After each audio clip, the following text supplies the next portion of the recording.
What's up, BookTube? Sandy back here with another video. And in this video, as we are now into the month of December, I am going to give you my TBR for the month of December 2020, the last month of the calendar year 2020. For this month in my TBR, I'm going to do it a little bit differently, and that I'm going to feature a lot more books that I could potentially read because they have been stacked up for a while, and I'm just trying to decide which ones I want to work my way through. And I just wasn't really sure what I wanted to truly focus on for the month of December, so I have kind of a hodgepodge of books that I want to read. What I do know, however, are two books that I am already either reading or keeping close by because it's going to be my next book. I'm going to jump into this robust list of TBR possibilities for the month of December coming up. Alright, so first up is a book that I started in late November and just kind of got sidetracked and carried it over to December, and I'm almost done with it, but I'm going to count it for my December TBR, and that'll be counting it for my December wrap-up video as well, and that is Pretty Little Wife by Darby Kane. And this is a book that I've talked about before, so I won't spend a whole lot of time on it, but it's been a really interesting book because you're kind of looking at it through the lens of the person that you're being led to believe is responsible for the crime that has occurred, or that is believed to have occurred. So it's really kind of interesting. There's more than one way to end a marriage. So Pretty Little Wife by Darby Kane, almost done with it. Next up, I go to the nonfiction realm, and this is a book that I picked up recently. It just popped up in front of me on Amazon.com, and I thought, you know, it sounds really interesting. It's kind of a book that I've been thinking about for a while in terms of not so much this particular book, but the subject matter is something that I was interested in. And the book is The Heritage by Howard Bryant. I've read Howard Bryant before. It says Black Athletes, a Divided America, and the Politics of Patriotism. And obviously with everything that happened with Colin Kaepernick, that was clearly an important topic for a lot of people. So just looking at the back cover, it used to be that politics and sports were as separate from one another as church and state. I guess that's true. Today, teams wear camouflage jerseys to honor those who serve. Police officers threw out first pitches. Soldiers surprised their families with homecoming at halftime. Sports and politics are decidedly intertwined. But as journalist Howard Bryant reveals, this has always been more complicated for black athletes who from the start were committing a political act simply by being on the field. The immense social responsibilities that come with being the most powerful and influential African-American employees in the country are part of the black athlete heritage, built by the superstardom and radical politics of Paul Robeson, Jackie Robinson, Muhammad Ali, Tommy Smith, and John Carlos through the 1960s, undermined by apolitical, corporate-friendly transcenders of race, O.J. Simpson, Michael Jordan, and Tiger Woods in the following decades, and reclaimed today by the likes of LeBron James, Colin Kaepernick, and Carmelo Anthony. The Heritage is a story of the rise, fall, and return of athlete activists, drawing on interviews with some sports' best-known stars from David Ortiz to Charles Barkley, as well as members of law enforcement and the military. Bryant details the collision of post-9/11 nationalism and a new generation of black athletes. So this just sounds like a really fascinating subject, and I'm really looking forward to diving into this one. Now for some books that I'm going to go through a little bit quicker because they're books that I've probably alluded to in the past, and books that I'm not necessarily sure I'm going to read, but I'm certainly considering. One is the 2019 Book of the Year for Book of the Month, and that is Daisy Jones and the Six by Taylor Jenkins Reid. And so this is an interesting book because it's written as like a kind of like a documentary, which is kind of interesting to me. So I'm thinking one of the reasons that I'm really thinking about reading this book is because it's an interesting topic, going back to the going back in time. So it just sounded really interesting, and I'm just excited about the opportunity just to kind of explore, almost like go behind the scenes of a band. And so it just sounded kind of interesting to me. And so looking forward to checking out Daisy Jones and the Six. Next up is A Good Marriage by Kimberly McCreight. I've read her in the past and I've really been interested in her. This one sounds really interesting to me. It does kind of deal with the law and the legal kind of stuff, and I'm not always a big fan of that kind of stuff. I don't know why. Maybe it's like some kind of trauma I feel or something. I don't know.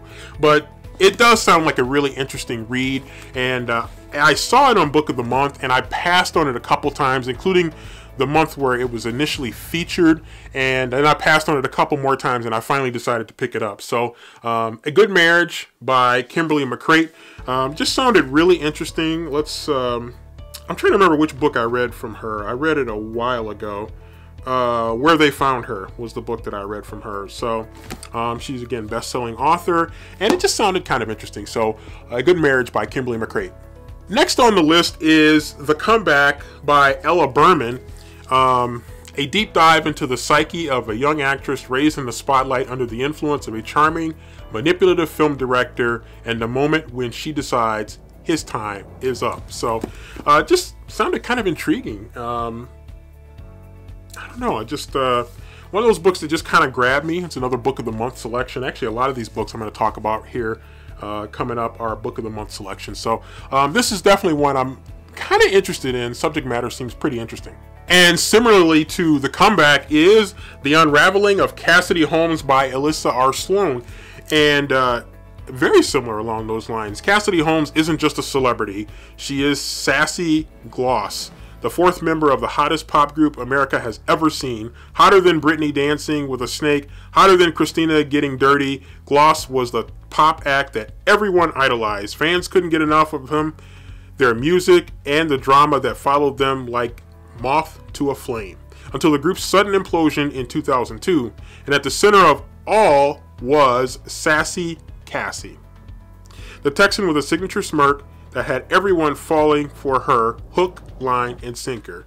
But now she's dead. Suicide. So this just sounded like really cool in a kind of dark way, of course. But I think I'm going to really strongly take a look at this one. It just sounds really, really interesting. So I'm wondering if it's going to be one of those stories that's like it starts with the death and then it kind of works backward to get to the beginning. So I'm just kind of wondering if that's how it's going to be portrayed. So looking forward to maybe checking this one out at some point. Next up is The Invisible Girl by Lisa Jewell. And I've heard a lot about Lisa Jewell over the years, and I've never actually read her. So I'm actually more and more curious about her books. The best-selling author of Then She Was Gone and The Family Upstairs returns with another taut thriller following a group of people whose lives shockingly intersect when a young woman disappears. So, Owen Pick's life is falling apart. In his 30s, a virgin, and living in his aunt's spare bedroom, he has just been suspended from his job as a computer science teacher after accusations of sexual misconduct, which he strongly denies. Searching for professional advice online, he is inadvertently sucked into the dark world of incel, involuntary celibate forums, where he meets the charismatic, mysterious, and sinister Bryn. So, it just sounds intriguing, and you're kind of getting like that dark web kind of feel. That just seemed kind of interesting to me. And of course, you got the inappropriate relationship thing that is just kind of like common thing that a lot of people just find interesting and intriguing, which is probably why a lot of writers write about it. So, The Invisible Girl by Lisa Jewell sounds really interesting, and I might have to dip my toe in this one to see what this one's all about. Next up, giving Book of the Month a lot of love, is The Dark Lake by Sarah Bailey. And in a suspense thriller to rival Paula Hawkins and Tana French, a detective with secrets of her own hunts the killer of a woman who was the glamorous star of their high school. The Dark Lake. Rose was lit by the sun, her beautiful face giving nothing away. Even back then, she was a mystery that I wanted to solve. The lead homicide investigator in a rural town, Detective Sergeant Gemma Woodstock, is deeply unnerved when a high school classmate is found strangled, her body floating in a lake. And not just any classmate, but Rosalind Ryan, whose beauty and inscrutability exerted a magnetic pull on Smithson High School, first during Rosalind's student years and then again when she returned to teach drama. So again, this is another one of those mysteries, and going back to your past, something that happened in your past, or someone that was influential in your past, and then you come to the present. And so I'm guessing, I'm kind of anticipating, I don't know that that's going to be the case, but I'm kind of anticipating dual timelines. That seems to be kind of a trend in a lot of books that I've been reading recently, where you have the timeline in the past and the timeline in the present, and then they kind of mirror each other and somehow converge at the end to help the story, to make the story make sense by the end. So, The Dark Lake by Sarah Bailey. All right, just a few more here. Leave the World Behind by Rumaan Alam. And this one, again, book of the month.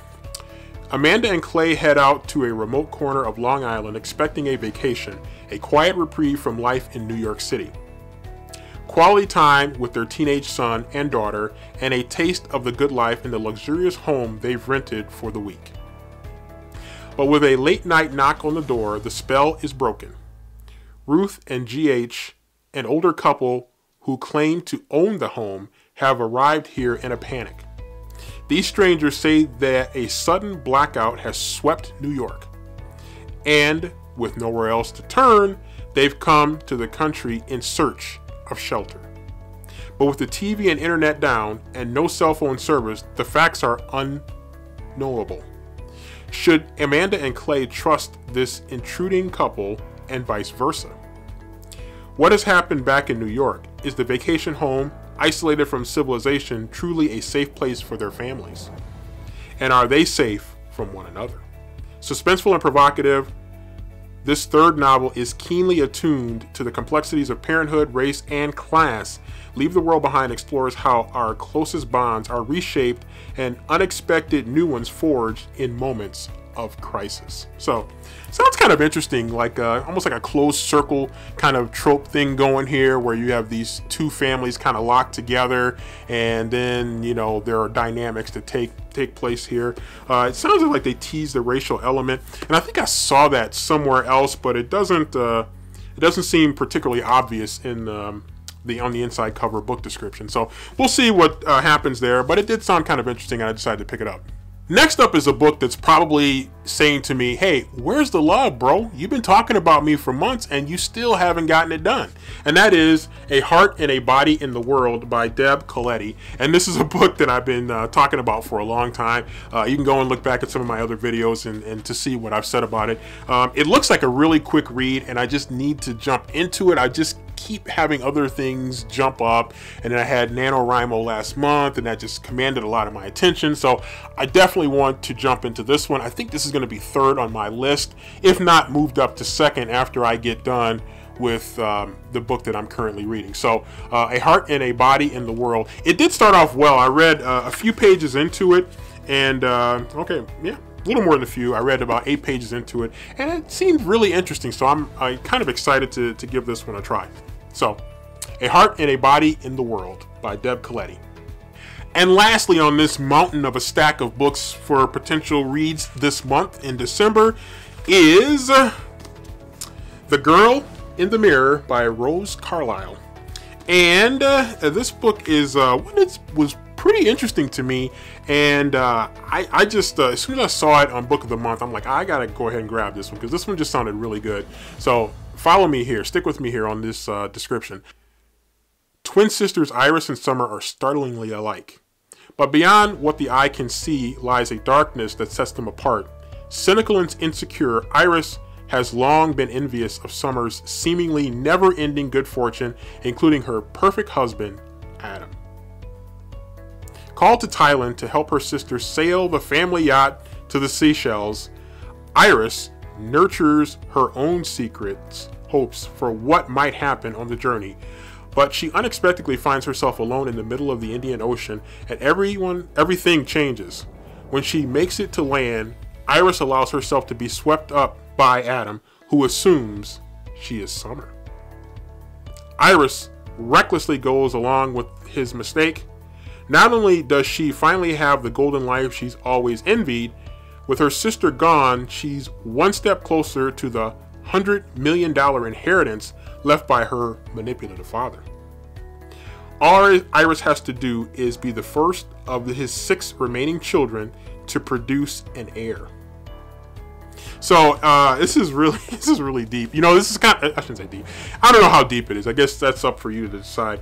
But it's kind of interesting with the twins, and one twin disappears and the other twin assumes her life, and it's just it's kind of a story you've seen before, but then you have the inheritance thing, and you have the other siblings, and you have the manipulative father, and it just seems like there's some additional dynamics there, so this won't be like a flat story that's been done before. So I'm just kind of curious about this.